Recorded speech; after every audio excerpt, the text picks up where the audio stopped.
Good morning, good morning, good morning. Kenzo! So, ayun. Pakain tayo ng baboy at anong oras na? Ayan.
Napunit yung plastic.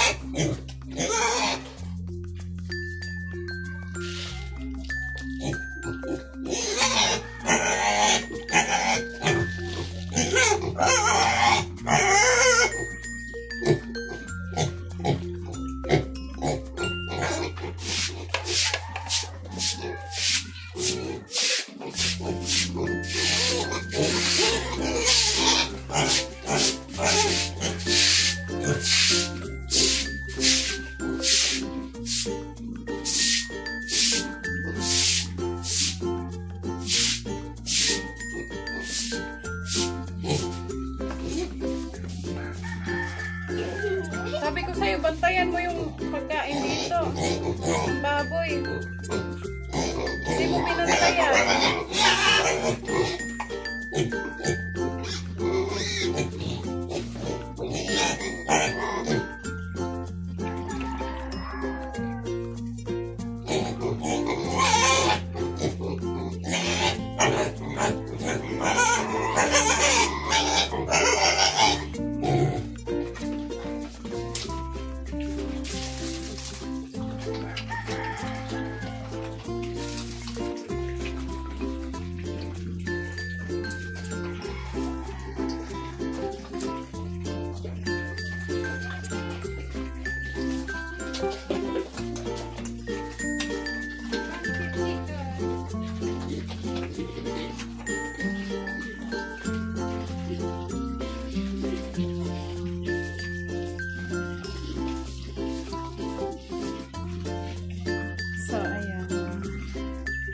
Dito muna ako at si Intay namin sa bahay.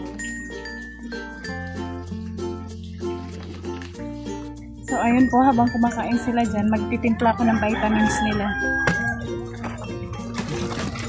Ito po ay para sa mga biik, baby pa, para di sila vitamins, para healthy.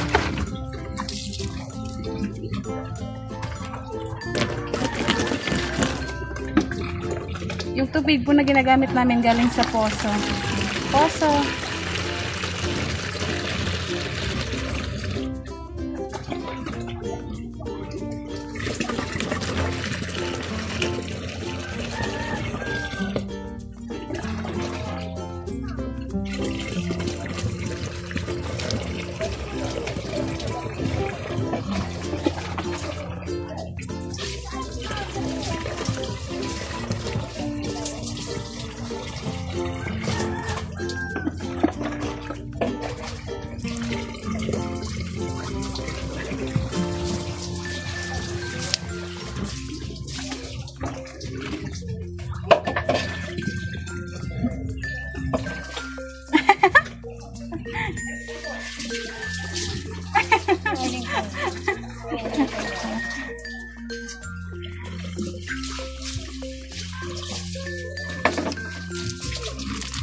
So, ayan, ubos na nila at kulang pa. Maglalagay ulit ako.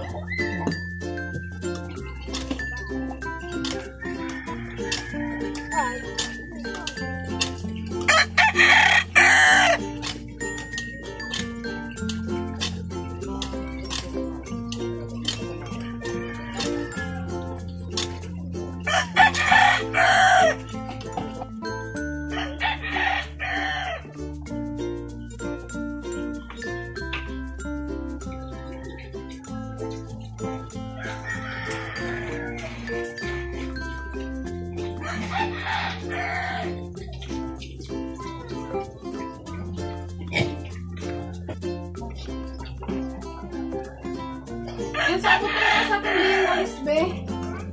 Yung walis. Opo.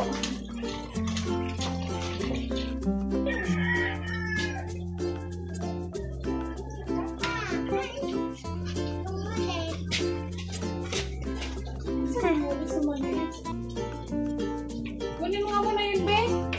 Oo. Pagkilang tayo.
So ayan, napakain ko na sila tapos na.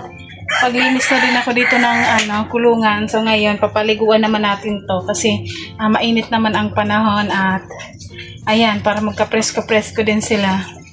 At, para malinis tingnan. So ayan, nandito ako sa loob ng kulungan. Paliguan ko muna yan sila. At kasi may pupuntahan pa ako mamayang alas 9. Bali si Intoy, baka mamaya pupunta yun dito.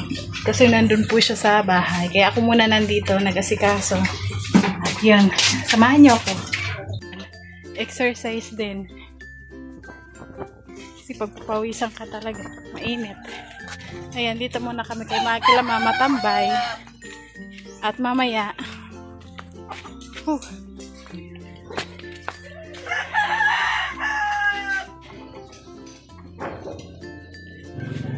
ito pala si Intay.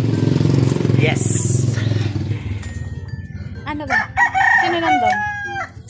Sila ano? Si Papa andun? Wala, nagpamalaw. So ayun, yung sasabihin ko mamaya, alis ako, sasamahan ako ni Intoy at pupunta kami ng school. Okay. Mga 9:20, ganun, mga 9:20 AM. At ngayon, may asikasuhin lang ako doon at yan, siguro, kasi hindi naman siya everyday yung pasok po twice a week ata or once a week lang, tapos mag-module ka. So ngayon, kakausapin ako ng teacher at sasamahan mo ko. Sa loob? Hindi naman sa loob kasi magdadrive ka ng motor eh. Kailangan naman ako mag-drive doon ng motor. So ayan, nabawasan ang bilbil ko kasi pinagpawisan ako. Charis. Cheers. At ayan, yun lang, update dito sa amin. Update. Si Kenzo pala wala pong pasok ngayon kasi may meeting din daw ang teacher niya. Nag-chat sa GC at kami naman ay bukas daw, babalik sila bukas. Tapos maganda din kasi pag umaga, hindi nagpapawisan na. Sinabi ko yan Sinabi mo nga kanina. So, sabi ko nga sa kanya, everyday ako na lang magpapaligo ng baboy. Ako na lang magpapaligo, magpapakain. Para naman pagpawisan ako ng at yan, para maganda sa katawan pag pinagpapawisan ng maaga. Wala nang dyan. Ang pinapaliit mo. Oo. Tinan mo. Wala na. Saan napunta? Natunaw? Sana all. Ayan, mag-ano muna tayo, Toy. Maliligo ako. Tapos, anong gagawin mo ngayon? Samahan mo ko doon, ha? Mamaya. Mamaya ka. Pamerienda muna. So, ayun po, balikan namin kayo maya-maya lang. At daan muna kami doon na entry sa bahay para ng merienda, maghatid. Diretso na kami. Balikan namin kayo mamaya. So, hello po. At nandito na tayo sa school. Kinakabahan ako to. Naantay ko lang yung pamangkin ko. At sasamahan niya kasi ako sa room. Room. Para makausap yung Teacher. Ayan. Dito din ako nag-aral ng grade 7, grade 8, first at second. So, yun, hindi ko natapos. At ayan. Ngayon, babalik ulit ako dito. Hindi mo natapos nung nakaraan. Tapusin mo ngayon. Pwede pa ba? Pwede pa yan. Yan. Yung school. Nakakatuwa nga yung mga komento eh. Talaga? Di ko pa nabasa Ang mga komento sabi, wala naman sa edad yan. Matanda ka na o bata ka pa. Talaga? Hanggat may pagkakataon ka daw, tuparin mo yung pangarap. Thank you so much. Mamaya po babasahin ko po kasi kanina. Tapos maraming nagko-congratulate sa'yo dahil gusto mo raw ano pa yung pangarap mo. Okay, thank you so much. Nakakatuwa. Siyempre, salamat sa mga nag-congratulate. Malay nyo, balang araw, matapos talaga nyo. Diba? Hindi natin alam. Tsaka ano, tama rin po kasi yung mga sinabi nyo na pag neto, iba pa rin talaga basta may natapos ka. Diba? Ayan. So, yan Sasama ka ba dun sa loob? Hindi ako sasama. Ikaw na lang. Baka mamaya pag-aralin ako. Hindi, joke lang. Ako, tutok na lang ako sa kung ano-ano. At support na lang ako kay Nika. Thank you so much. Mamaya, hintay kami dito ni Intoy mamaya. At magbabasa ako ng comment kasi parang na-excite ako magbasa ng comment. Dahil nagko-congratulate. So, ayan. Antayin ko lang dito yung pamangkin ko. At antayin mo na lang ako dito kasi sa ano lang naman. Oo nga! At may bibilihin pa din po kasi kami ni Intoy. At magpapamerienda kami. Di na kami dumaan sa bahay kasi anong oras na. Siguro mamaya na lang pagbalik. Maaga pa naman. Ayan. Gantay lang kami dito sa Ano si Nika? Back to school. Jose de Villa National High School.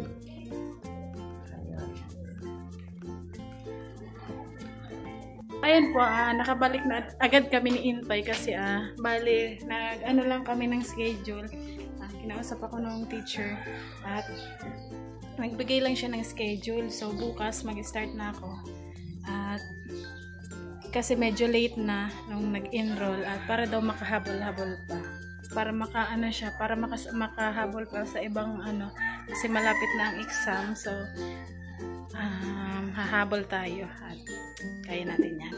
So ngayon nandito kami sa bahay dahil naghatid kami ng merienda at papakita ko po sa inyo yung update at kung ano yung ang bago na dito sa bahay, kung ano yung nagawa at kung ano na yung natapos. So ayan, papakita ko sa inyo. O diba kahapon dito lang yung may bubong, so ngayon meron na din siya dyan sa kabila. Ayan, ayan,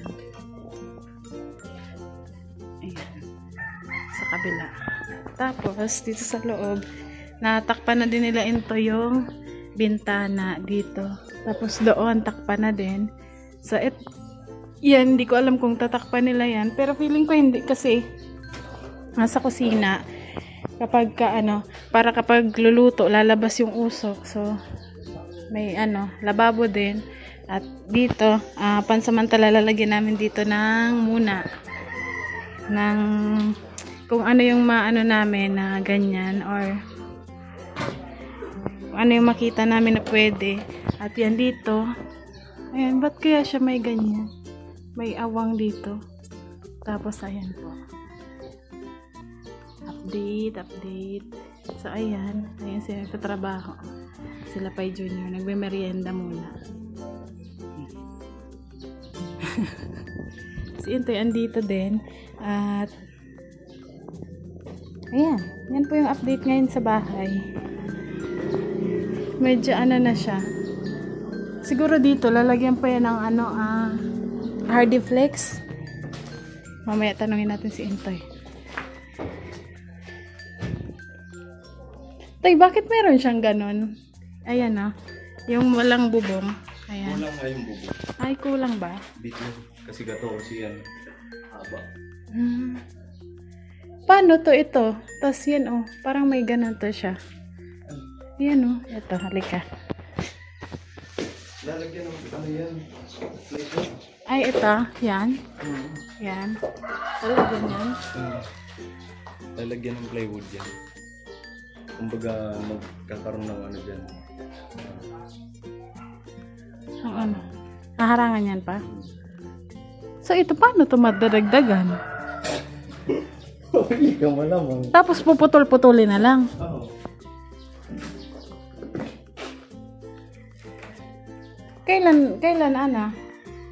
Kailan yung gagawin ngayon din? Ngayon ang araw na to? Oo. Parang napaglagay tayo dito. Okay. So po, yung update namin ngayon sa bahay at meron pa daw kaming bibilhin Intoy. Ayan. So ngayon, gusto ko lang magpasalamat doon sa mga nag-comment at namomotivate nyo po ako sa mga sa mga advice nyo na ganito ganyan. So, ayun, sobrang saya ko lang. At, yun. Madaming sumusuporta. Kasi, yan, kahit na, kumbaga, may pamilya ka, may sarili ka ng pamilya, may anak ka na, may asawa ka na, pwede ka pa rin, mag-aral. So, habang hindi pa huli ang lahat, at hindi pa naman tayo ganun ka, yung edad is, pwede pa naman. Meron nga po, diba, nag-aaral na senior na, ang edad niya, nasa 60 plus pa lang. So, walang, 60 plus na ganyan, hindi hadlang yung edad sa gusto mo talaga mag-aral. Kaya yung pasalamat din ako kay Intoy na yung suporta niya, sobra yung suporta ni Intoy sa pangarap ko. Hindi itong pangarap ko na to, hindi lang para sa sarili ko, syempre para sa kanila ni Kenzo, para sa pamilya namin.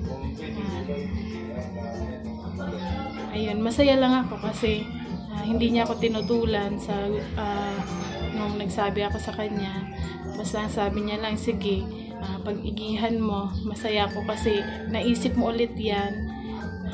At masaya siya. Tapos, yung suporta niya talaga sa akin is hindi nawawala. Kung baga, ramdam na ramdam ko yung suporta at pagmamahal niya sa akin. So, ayan, thankful ako. Kaya sa'yo po yan? Ay, kaya Christine. Ay, di ko upo araw. Baka dyan po sa Balyo, sa may tindahan. May ano po. Yan po. May parcel. So, ayun. Patuloy ko lang at may dumating na parcel. Sobrang saya ko lang talaga. Salamat sa inyong lahat. At syempre, pagbubutihan ko to. At sana pagdating ng araw ay makapagtapos ako ng pag-aaral. Yun, masaya ako sa lahat ng suporta na natatanggap ko sa pamilya ko at sa inyong mga manonood. Thank you so much. At balikan namin kayo mamaya at kung ano ang kailangan namin bilhin ni Intoy. Ayan.